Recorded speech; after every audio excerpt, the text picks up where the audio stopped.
Sanskriti University for excellence in life. BTech Agri BSc lateral entry.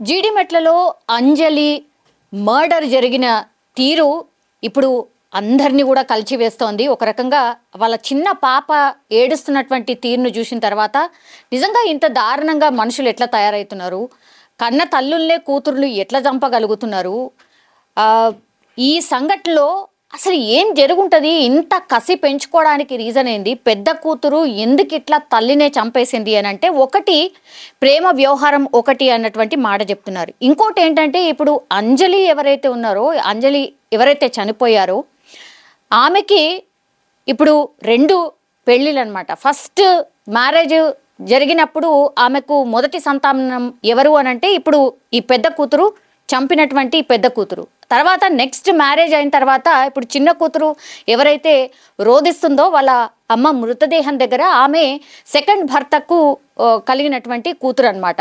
So ఎప్పుడు కూడా ఈ అక్క చెల్లెల మధ్య సఖ్యత ఉండేది కాదు అనేది ఒకటి. అండ్ ఇప్పుడు ఈ పెద్ద కూతురు ఎవరైతే ఈ తల్లిని చంపిందో ఆమెకి ఎప్పుడూ ఆ తల్లి మీద పెద్ద రెస్పెక్ట్ ఉండేది కాదు.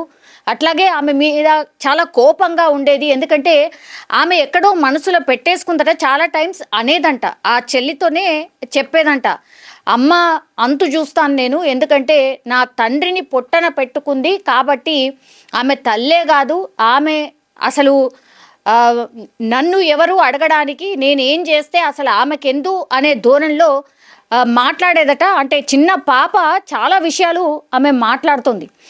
ఇందులో భాగంగానే ఇప్పుడు ఈ మర్డర్కి ప్లాన్ చేసినటువంటి ఈ పెద్ద కూతురు ఎవరైతే ఉన్నారో ఫస్ట్ భర్తకు కలిగినటువంటి సంతానం అన్నమాట.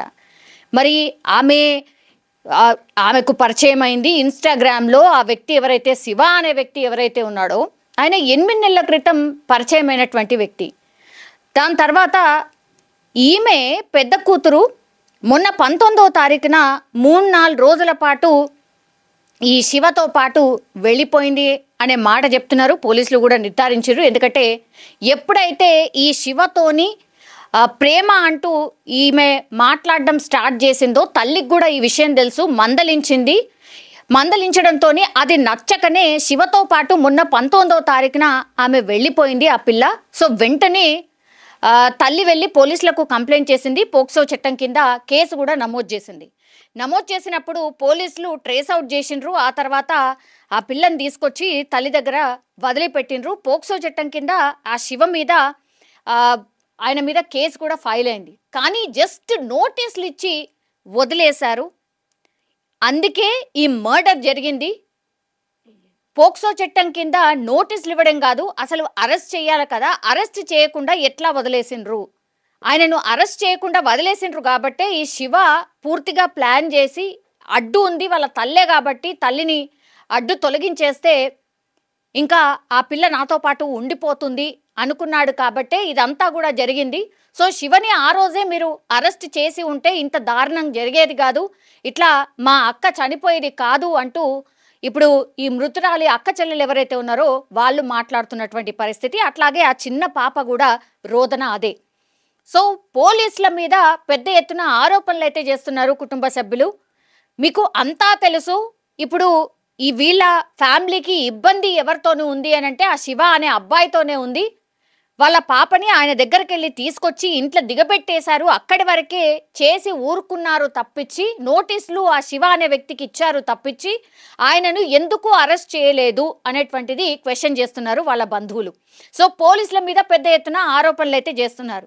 ఇంకో విషయం వెలుగులోకి వస్తుంది ఏంటి అని అంటే ఇప్పుడు ఈ పిల్లని ఎప్పుడైతే విచారణ చేసిండ్రో ఆమె శివ అనే వ్యక్తిని బెదిరించి, నువ్వు వస్తావా మా తల్లిని చంపుతావా, లేదంటే నీ పేరు రాసి నేను ఆత్మహత్య చేసుకోవాలనా, నువ్వు ఇప్పుడు ఇమ్మీడియట్గా రా అని బెదిరించినట్టుగా కూడా ఇప్పుడు విచారణలో ఈ పిల్ల చెప్పినట్టుగా కూడా ఇంకో వర్షన్ వినిపిస్తోంది.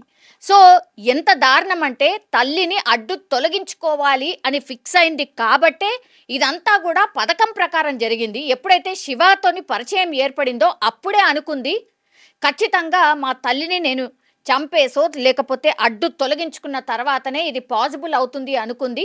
సో శివని ఒక ఆయుధంగా మలుచుకుంది.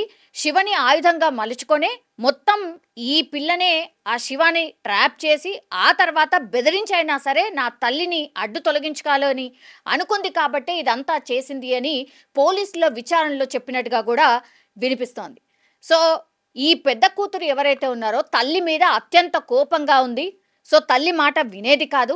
10వ తరగతి నువ్వు చదువుతున్నావమ్మా, నువ్వు చదువుకోవాలి కదా, నువ్వు చదువు మీద కాన్సన్ట్రేషన్ చెయ్యు, ఇవన్నీ ఏంటి అని మందలించినందుకు ఇంకా కోపం పెంచుకొని తల్లిని ఎట్లా అయినా చంపాలి అనుకుంది. కాబట్టే 3 రోజుల క్రితం శివతో పాటు ఉండి వెళ్ళి వచ్చిన తర్వాత ఇంకా ఫిక్స్ అయిపోయిందనమాట. ఇంకా లాభం లేదు, ఎట్లాగూ ఈ అంజలిని తన తల్లిని అడ్డు తొలగించుకోవాలనుకుంది. అందులో భాగంగానే శివని ఒక ఆయుధంగా మలుచుకుంది.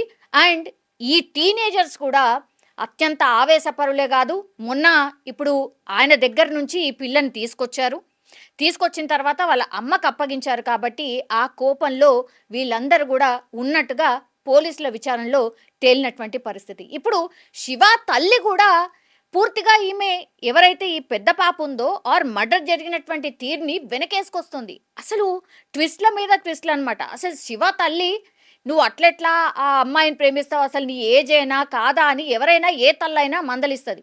పూర్తిగా మర్డర్లో ఇన్వాల్వ్ అయినటువంటి కొడుకుని వెనకేసుకొస్తోంది. అట్లాగే ఈ పిల్ల ఎవరైతే అంజలిని మర్డర్ చేసిందో ఆమెను కూడా వెనకేసుకొస్తుంది.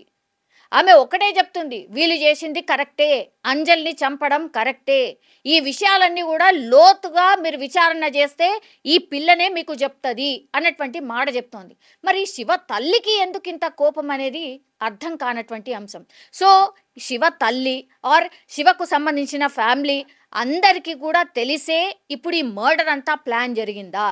ఇప్పుడు శివ వాళ్ళ తల్లిని కూడా వాళ్ళ కుటుంబాన్ని కూడా అదుపులోకి తీసుకొని విచారణ చెయ్యబోతున్నారా?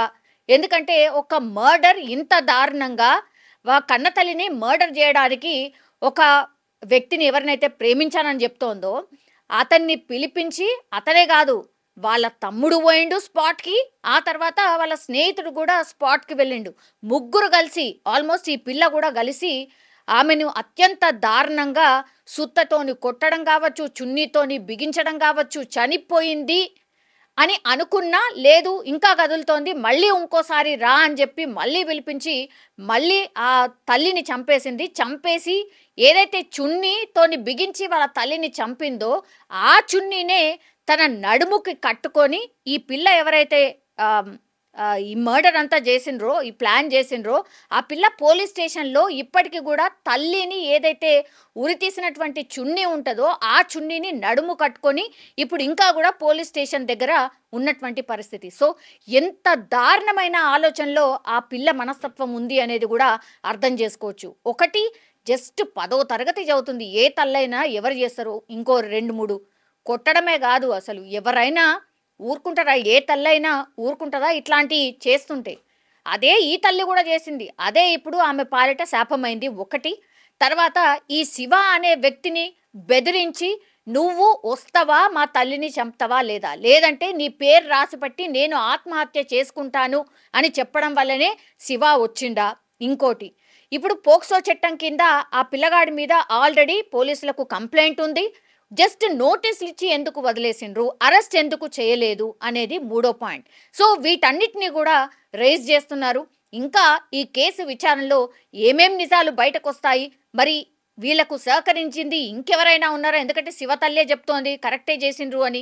ఈ శివ తల్లి ఎందుకు వీళ్ళని వెనకేసుకొస్తోంది, ఈ మర్డర్ చేసింది కరెక్టే అని ఎందుకు చెప్తోంది అనే దాని మీదుగా కూడా ఇప్పుడు పోలీసులు కాన్సన్ట్రేషన్ చేసినట్టుగా కూడా చెప్తున్నారు. మరి ఈ కేసులో ఇంకెన్ని సంచలనాలు బయటకు వస్తాయో, అసలు శివ వాళ్ళ ఫ్యామిలీకి అండ్ ఇప్పుడు ఈ అంజలి వాళ్ళ ఫ్యామిలీకి ఏమైనా కొట్లాటలు ఏమైనా ఉన్నాయా, ఇవన్నీ కూడా విషయాలు లోతుగా విచారణ చేస్తున్నారు పోలీసులు.